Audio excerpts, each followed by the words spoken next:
তপ্ত জীবনম কবিভিড়ীড়িতম কলমশাপহম শ্রবণমঙ্গলম শ্রীমদাততম ভুবি গৃণন্তি এ ভূরিদা জনাঃ। আমরা আলোচনা করছিলাম ভগবান শ্রীরামকৃষ্ণ তিনি কথা বলছেন ভক্তদের সঙ্গে। তা হঠাৎ করে গঙ্গায় বান এসছে, তখন ঠাকুর খুব ছুটে ছুটে ভক্তদের নিয়ে গেছেন। অল্প বয়সী সব ছেলেরা, তারা সব ঠাকুরের ঘর থেকে ছুটে ছুটে গঙ্গার ধারে গিয়ে তখন সব বান দেখছে, বান কী করে আসে। বান তো এমনি বাংলায় যেটাকে বলে যে হাই টাইড, মানে বান বলে, কিন্তু হাই টাইডটা তো খুব উঁচু হয়ে জল যাচ্ছে। এখনও আমাদের সাধুরা, একটু অল্প বয়সীরা, তারা খুব উৎসাহের সঙ্গে এই গঙ্গায় যখনই এরকম হাই টাইড আসে, বান আসে, দেখতে যায় ছুটে ছুটে। এটা একটা আনন্দ।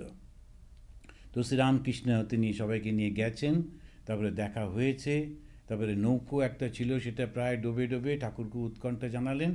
তারপরেতে যখন চলে গেল সেই জলটা, তখন সবাই মিলে ওই রাস্তার উপরে বসে পড়লেন, মাটির রাস্তা। খুব বুঝতে পারি তখনকার দিনে বেশ পরিষ্কার পরিচ্ছন্ন, লোকজন কম থাকতো তো, দক্ষিণেশ্বরে পঞ্চবটি ওই মাটির রাস্তাটার উপরে বসে পড়লেন। বসে পড়ে তখন মাস্টার মশাইকে ঠাকুর জিজ্ঞেস করছেন, আচ্ছা বানটা হয় কি করে, এই যে জলটা আসে এটা কি করে? তখন মাস্টার মশাই ওই মাটির ওপরেই একটা দাগ কেটে কেটে বোঝাচ্ছেন, এইটা হচ্ছে সূর্য, এইটা হচ্ছে চন্দ্র, এইটা হচ্ছে পৃথিবী, এইটা মধ্যাকর্ষণ, এইখানে এরকমভাবে হয় জলের। এবং খানিকক্ষণ শোনার পর ঠাকুর বলছেন মাথা ধরে গেল, আর লাগবে না তো, এটা আর শুনতে হবে না। তখন কেননা ওই সমস্ত নানান রকমভাবে মাস্টারমশাই বোঝাবার চেষ্টা করছিলেন, আর ওনার বলতে আর দরকার নেই। তারপরে উনি বললেন যে জানো, আমি ছোটোবেলায় খুব ভালো ছবি আঁকতে পারতাম, আর শুভঙ্করীর আঁক মানে অঙ্ক করতে পারতাম না, অঙ্কটা আমার খুব বুঝতে অসুবিধে হতো, কিন্তু আমি ছবিটা খুব ভালো আঁকতে পারতাম। তারপরে উনি ঠাকুর ঘরে ফিরে এলেন। তারপর অধর সেন প্রথম এসেছেন, সেটা মাস্টারমশাই ছোট্ট ছোট্ট করে লিখে লিখে দিচ্ছেন যে প্রথম এই অধর সেন এলেন ঠাকুরের কাছে। অধর সেনকে এক লাইনে উনি একটু বলে দিচ্ছেন অধর সেন সম্পর্কে। তা মধ্যাহ্ন সেবার পর ঠাকুর বিশ্রাম করিয়াছেন, অধর অন্যান্য ভক্তরা ক্রমে ক্রমে আসিয়া জুটিলেন। অধর সেন এই প্রথম ঠাকুরকে দর্শন করিতেছেন। অধরের বাড়ি কলকাতা বেনেটোলায়। তিনি ডেপুটি ম্যাজিস্ট্রেট, বয়স 29-30 হইবে। তখনকার দিনে ডেপুটি ম্যাজিস্ট্রেট খুব বড় পোস্ট, বিশেষ করে ইন্ডিয়ানদের, ওই ব্রিটিশের কাছে। তো এই অধর সেন কিন্তু খুব সরল সাদাসিধে লোক। তিনি এসে ঠাকুরের কাছে বসতেন, কথা বলতেন, কিন্তু খুব একটা যে কথা শুনতেন তা মনে হয় না। প্রায়ই যে থাকতো উনি ঘুমিয়ে পড়তেন, কেননা অফিসে ওই কাজকর্ম করে খুব টায়ার্ড হয়ে যখন আসতেন এসে ঘুমিয়ে পড়তেন। আর আগেকার দিনে টাপকান পরতে হতো, যে কোনো একটা ড্রেস পরে যাওয়া যেত না। তো সেগুলো খুব অস্বস্তিকর, এসে খুলে টুলে, গরমের দেশ, ওই রকম চাপকান পরে খুবই কষ্ট। এখানে বেশ গঙ্গার ফিরফিরে হাওয়া, আর ঠাকুরের ঘরের মেঝেটা লাল, সেই সিমেন্টের মেঝে, ঘুমিয়ে পড়তেন। ঠাকুর কোনো বাধা দিতেন এবং বলতেন থাক, ও ঘুমোয়, ভালোই। কিন্তু সংস্কার খুবই ভালো ছিল। আজকেই এই খাবার পরে একটা বই হাতে ছিল, পড়ছিলাম, সেখানে অখণ্ডানন্দজি মহারাজ তিনি বলছিলেন যে একজন ভদ্রলোক, তিনি ইডেন গার্ডেনের ইঞ্জিনিয়ার ছিলেন, প্রথম ইঞ্জিনিয়ার, চিফ ইঞ্জিনিয়ার। তো তার কাছে গেছেন, ঠাকুরের জন্মশতবর্ষ উৎসব হবে, তো যেখানে একটু লোকেরা আছেন তাকে নেমন্তন্ন করতে, যে আসবেন আমাদের ওখানে, একটু ডোনেশনও যদি পাওয়া যায়, এরকম করে। তো উনি ওদেরকে দেখে প্রচণ্ড খুশি হয়ে বলছেন, আপনাদের কি সৌভাগ্য যে ঠাকুর শ্রীরামকৃষ্ণদেব এর কাছে আপনারা রয়েছেন। আর আমার দেখুন, আমি যেতেই পারলাম না, এত বয়স, আমার কাছে যেতেই পারতাম, চিনতাম, সব জানতাম, কিন্তু আমি কলকাতায় উনি আসতেন, তথাপি আমি যেতেই পারতাম না। কেন জানেন? বলেই দেখাচ্ছেন কয়েকজন ব্রাহ্মণ, তারা সব আসছেন, তো তারা কেন করতেন না, ওই শ্রীরামকৃষ্ণ সে ঠিক ঠিক ব্রাহ্মণ নয়, ও ঠিক পুজো করে না, অমুক তমুক করে একে বাধা দিত। তখন অখণ্ডানন্দজি লিখছেন, উনি এত রেগে গেছেন, বলছেন এইগুলোর জন্যে আমি ঠাকুরকে দর্শন করতে পারিনি, তার কাছে যেতে পারিনি, এদেরকে তুষা নলে দগ্ধ করা দরকার। খুবই রেগে গেছিলেন। তো এখন ঠাকুরের কাছে অনেকেই যেতে পারতেন না, কেন? ভুল বুঝত নানান ধরনের। যারা পৌঁছতে পেরেছিলেন তারা খুবই সৌভাগ্যবান বলতে হবে। তো শ্রীরামকৃষ্ণদেবের কাছে অধর তিনি প্রথম জিজ্ঞেস করছেন, তার প্রথম কথাটাই একটা প্রশ্ন। বলছেন, মহাশয়, আমার একটা জিজ্ঞাসা আছে, বলিদান করা কি ভালো? এতে তো জীব হিংসা করা হয়। তখন ঠাকুর বলছেন, বিশেষ বিশেষ অবস্থায় শাস্ত্রে আছে বলি দেওয়া যেতে পারে, বিধিবাদীও বলতে দোষ নাই। যেমন অষ্টমীতে বলি দেওয়া যায়, কিন্তু সকল অবস্থাতে হয় না বলেই তিনি বলছেন, আমার এখন এমন অবস্থা, দাঁড়িয়ে বলি দেখতেও পারি না, মার প্রসাদী মাংস এ অবস্থায় খেতে পারি না, আঙুলে করে একটু ছুঁয়ে ফোঁটা কাটি, পাছে মা রাগ করেন। এখন আমরা যে অনেক সময় মনে করি যে বলি দেওয়াটা এক একটা ধারণার মধ্যে দিয়ে হয়, কিন্তু কমপ্লিটলি যদি আমরা বেদান্তে দেখি, সেখানে তো সেপারেশন বলে কোনো কিছু নেই। কে কাকে দিচ্ছে, কে কাকে খাচ্ছে ইত্যাদি, এইরকম যদি কন্ডিশনে দেখা যায়, আলটিমেটলি সত্যি সত্যি সেটা কিছু নেই। যেমন বেদান্তবাদীরা যখন খান, তার আগে ওরা যে মন্ত্রটা বলেন, সেটা ওই গীতা থেকেই বলা হয় যে ব্রহ্মার্পণম ব্রহ্ম হবি ব্রহ্মাগ্নৌ ব্রহ্মণাহুতম। তো সমস্ত কিছুই সেই ব্রহ্ম, এই দৃষ্টি দিয়ে যদি দেখা যায় তখন এগুলো থাকে না। আর যখন অন্যভাবে হয়, যেটা লোভে করে লোকে করে, হিংস্র অবস্থায় হিংসাতে শুধু শুধু করে, তখন সেইটা অন্য একটা দৃষ্টি। অহিংসা পরম ধর্ম, এটা আমাদের একেবারে সেই মহাভারতের যুগ থেকেই বলা হচ্ছে, অহিংসা হচ্ছে পরম ধর্ম। এটাকেই খুব পপুলারিটির মধ্যে আনলেন তিনি, হচ্ছেন বুদ্ধ। তিনি অহিংসার কথা বলতে লাগলেন। তার কারণটা কি, ওটার উপর এত জোর দিলেন কেন? কেননা ঠিক তার আগে যদি আমরা দেখি যে সেখানে ওই ব্রাহ্মণ্য ধর্ম, সেটা কিন্তু ঠিক হিন্দু ধর্ম নয়। ব্রাহ্মণরা নিজেরাই কতগুলো নিজের মতো করে জিনিস ব্যাখ্যা করতেন, এবং সেখানে ওই রাজাদেরকে বলি দেবার একটা ব্যবস্থা করতেন। কেননা ওরা ছিল ক্ষত্রিয়, এই ক্ষত্রিয়দের ওদেরকে নানান রকমের এই বলি দাও, এই করো, সেই করো যদি করা হয়, তখন ওরা খুব মনে করে একটা কিছু হচ্ছে। এই করতে করতে আসল উদ্দেশ্যটাই নষ্ট হয়ে গেছিল, শুধুমাত্র এই হিংস্র বলি টলি হতো। এখন ধরুন, যদি আপনি কোনো এই আমেরিকাতেই যদি হিন্দু টেম্পলগুলোতে যান, যেখানে আমাদের পণ্ডিতরা থাকেন, ওরা কিন্তু কিছু না কিছু একটা লাগিয়ে রাখেন। এখন গৃহস্থ লোক তারা আসছে, তাদেরকে বলা হলো আজকে এই রামচন্দ্রকে প্রণাম করতে হবে, তাকে আমাদের স্নান করাতে হবে, এই করতে হবে, ওই কিছু না কিছু একটা থাকে। তখন হয় কি, গৃহী লোকেরা আসে, তো গৃহী লোকেরা এলে তখন তারা ওইটাতে খুব ব্যস্ত থাকে। আমি দেখলাম বিরাট হোম হচ্ছে, 3টে হোম কুণ্ড, সবাই খুব খুশি হয়। অ্যান্ড ওইটাকে ব্যবহার করে এত বেশি করতে শুরু করে দিলেন, কর্মকাণ্ড এত বেশি শুরু হলো, তখন বুদ্ধদেব তার এগেনস্টে বললেন যে না, এত দরকার নেই, তোমরা আসল জায়গা থেকেই সরে গেছো। তাই স্বামী বিবেকানন্দ ভগবান বুদ্ধ সম্পর্কে বলেছিলেন, তিনি হচ্ছেন রিবেল চাইল্ড অফ হিন্দুইজম।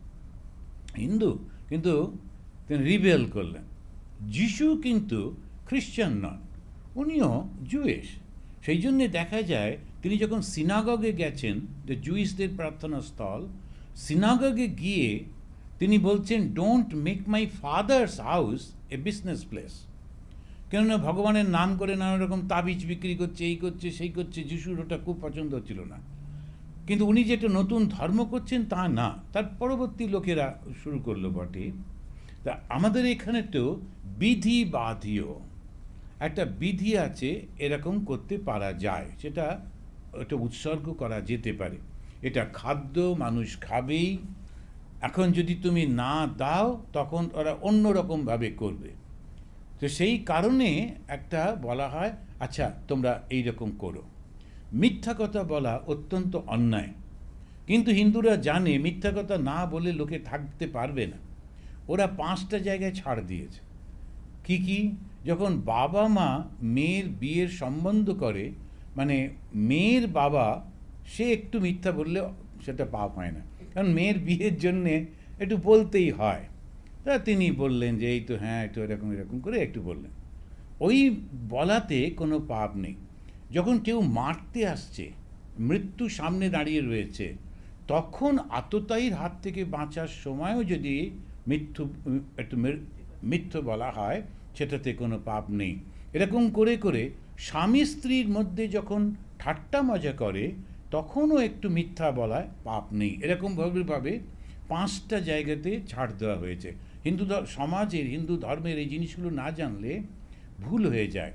মানুষ মাংস খেতে, মাছ খেতে ভালোবাসে, তখন তন্ত্রে বলা হলো যে এটা অ্যালাউড, আচ্ছা খাবে, কিন্তু তুমি একটা লিমিট করে খাবে, যেটাই খাবে ভগবানকে উৎসর্গ করে খেতে হবে।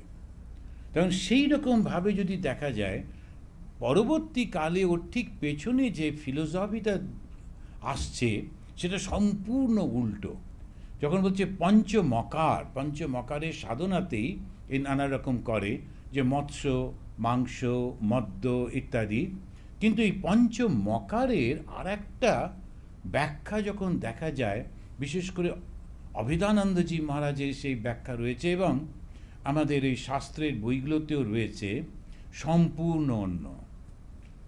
এই তখন একদম ফিলোসফি যে বলছে যে মাছটা কি, যে আমরা যখন নিঃশ্বাস আর প্রশ্বাস সেটা যখন যাতায়াত করছে শরীরের মধ্যে, তো সেটা হচ্ছে মৎস্য, তখন সেটাকে কন্ট্রোল করা। তারপরে জিহ্বা, সেটাকে কন্ট্রোল করা, সেটা মাংস। এরকমভাবে তার একটা ব্যাখ্যা রয়েছে এবং দার্শনিকভাবে এটাও করা যেতে পারে। তো শ্রীরামকৃষ্ণ অত ডিটেলসে গেলেন না, উনি বললেন বিধি আছে, বিধিবাদীও এটা সম্ভব।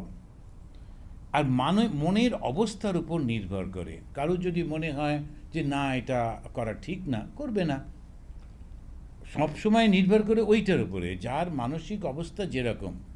তা যদি মনে হয় যে নিরামিষ খেলেই আমার খুব পবিত্র মনে হচ্ছে, নিরামিষ খাও, ওটা তোমার জন্যে।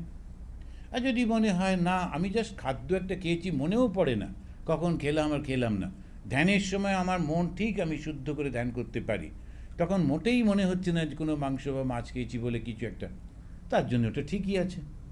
এখন এই রকমভাবে যদি আমরা দেখি, তো ব্যাপারটা একদম অন্যরকম হয়ে যাবে।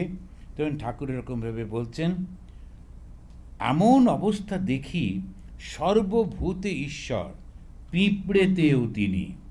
এই অবস্থায় হঠাৎ কোনো প্রাণী মরে গেলে এই ভেবে সান্ত্বনা হয় যে দেহ মাত্র বিনাশ হলো, আত্মার জন্ম মৃত্যু নেই। ঠাকুরের খুব প্রিয়, ঠাকুরের ভাইপো অক্ষয় মারা যাচ্ছেন, সেই মৃত্যু অবস্থায় সবাই আত্মীয় স্বজন তারা ঘিরে দাঁড়িয়ে আছে। ওই ছেলেটি ওই বংশের মধ্যে খুবই ভালো ছিল এবং ডাক্তারও হয়েছিল, কিন্তু খুব অল্প বয়সেও মারা যাচ্ছে।